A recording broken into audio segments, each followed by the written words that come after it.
Olá pessoal, tudo bem? Estamos iniciando mais uma aula de História. Hoje o nosso assunto é regime político democrático e seus poderes. A democracia é o regime no qual o poder é exercido pelo povo em conjunto e não por apenas uma pessoa, família tradicional ou determinado grupo social, como vimos em outros regimes políticos, como vimos antigamente, na época colonial, onde era passado de família, de pai para filho, hereditário, essa coisa da família tradicional, o imperador que tinha o poder absoluto, no governo.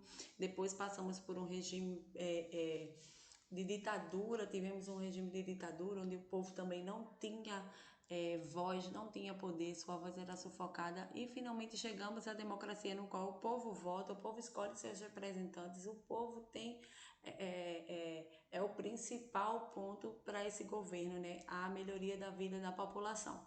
A palavra democracia vem do grego, democratia, que significa poder do povo, e costuma vir associada a ideias de liberdade e de igualdade, em que todos são livres para expor suas ideias, reivindicar seus direitos e ser considerados julgados de forma igualitária perante a lei. Todo mundo deve reivindicar seu direito, todo mundo pode expor suas ideias e todo mundo é igual perante as leis. Não interessa a classe social, credo, raça, cor, nada.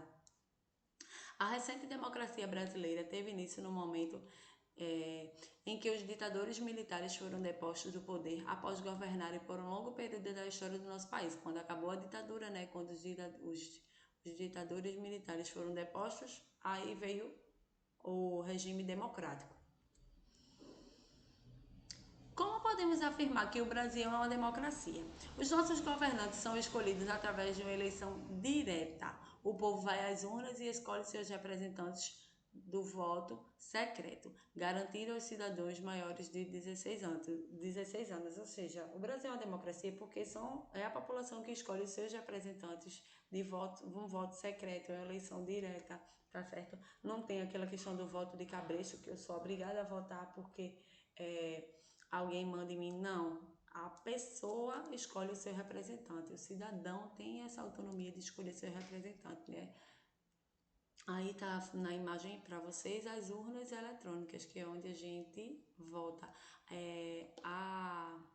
As eleições do Brasil são uma das eleições mais seguras e garantidas do nosso país, porque é onde existe essa maquininha, que captura, vê a quantidade de votos, tudo bem certinho, seguro. Além disso, os direitos dos cidadãos são garantidos por lei e diante dela todos são iguais e devem ser julgados sem nenhuma distinção, raça, credo, sexo ou grupo social. A Constituição Federal é a Carta Magna, que é a lei suprema do nosso país. Nela estão as leis que o regem. Todo país, tem que ter uma Constituição, tá certo?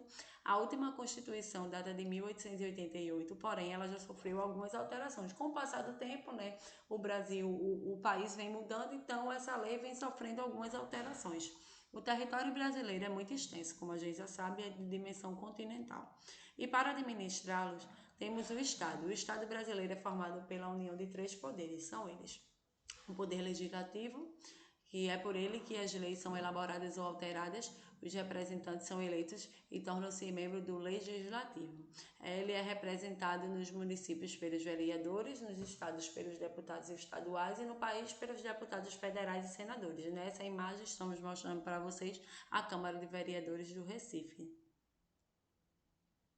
O Poder Executivo é responsável por administrar os interesses do povo. É representado pelo prefeito dos municípios, pelos governadores dos estados brasileiros e pelo presidente no país. Aí nós estamos vendo na imagem o Palácio do Planalto, que é onde o presidente governa, em Brasília.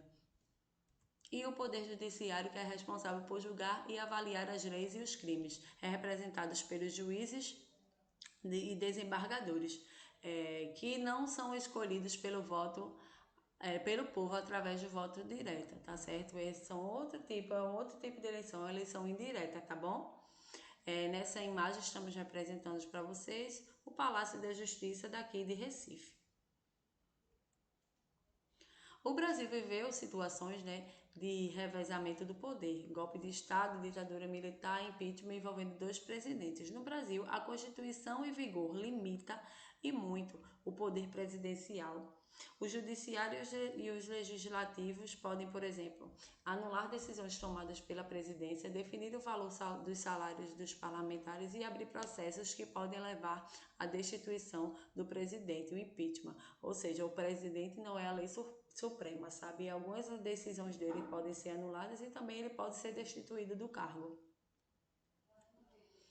Vamos falar um pouco agora sobre o presidente, né? No país, o presidente é eleito pelo voto direto. A gente que vota na urna, a população que escolhe o presidente. Seu mandato tem duração de 4 anos, podendo ser renovado, né, estendido por mais de 4 anos através de novas eleições, quando o presidente é reeleito.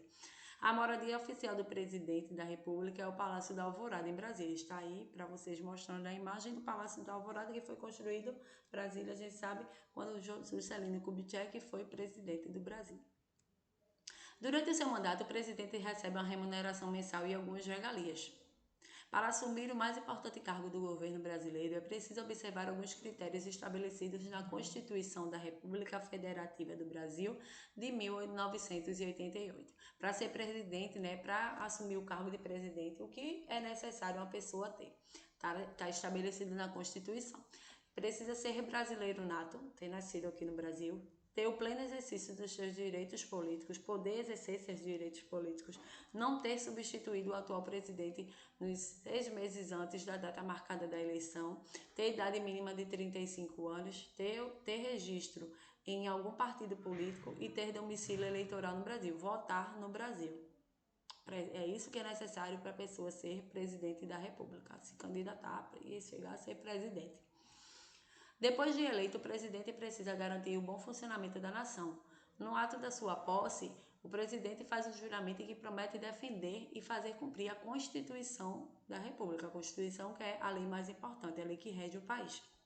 São as atribuições do presidente: nomear e exonerar ministros de Estado, conduzir a política econômica, exercer com o auxílio dos ministros de Estado a direção e administração federal, em caráter de urgência, editar medidas previsórias, fazer cumprir as leis que foram aprovadas e vetar projetos de lei total ou parcialmente.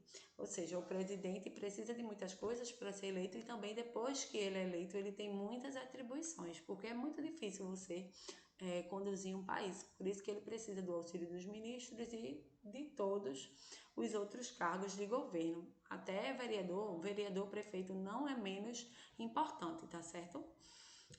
Espero que vocês tenham compreendido um pouco sobre como é um regime democrático, né? Que é o povo que é o centro da democracia, o povo que escolhe seus representantes, as decisões que são tomadas pelos representantes têm que ser pensadas para a sociedade um todo, sem distinção, que o presidente não governa só, temos os 3 poderes, legislativo, executivo e judiciário, com os seus representantes que governam o país de uma forma pensando em toda a população. Um beijo e até a próxima aula.